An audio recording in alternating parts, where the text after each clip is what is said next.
सनम के बच्चे पढ़ाई दुनिया का लूटा।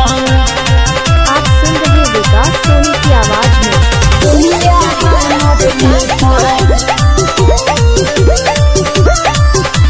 जेकर से प्यारी यारी कइले हो रहनी पहिलस दिलवा पवार आज जेकर से प्यारी यारी कइले हो रहनी पहिलस दिलवा पवार रो रो के गुजरे दिन औरी रतिया जियल भइल दुसवार की साथ सनम के बाछूट कि दुनिया बा मोर लूट की साथ सनम के बाछूट कि दुनिया बा मोर लूट। साहिया रिकॉर्डिंग स्टूडियो कटसा।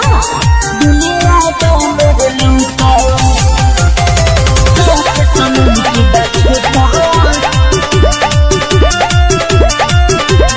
जान जान जेकरा के कहीं बनल दोसरा के उजान हो मन करे खाली माहुर दे दीही पहरान हो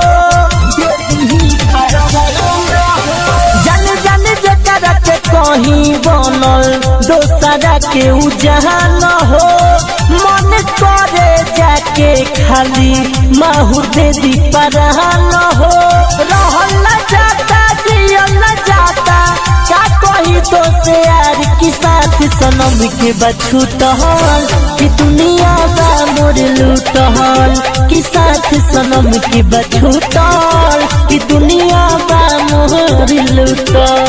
साहिया रिकॉर्डिंग स्टूडियो कटसा। सनम के बछूट दुनिया बा मोर लूट दुनिया बा मोर लूट। अरे कैली बेगाना गाना गावतानी गम के मारतावे लोगवा पत्थर समझी पागल हम के समझी पागल हम अरे कैली बेगाना गाना गावतानी गम के मारतावे लोगवा पत्थर समझी पागल हम के मिठू महेश विकास कहे जिंदगी भइल कबाड़ की साथ सनम के बछूट कि दुनिया बा मोर लूट की साथ सनम के बछूट कि दुनिया बा मोर लूट। ए रवि भाई।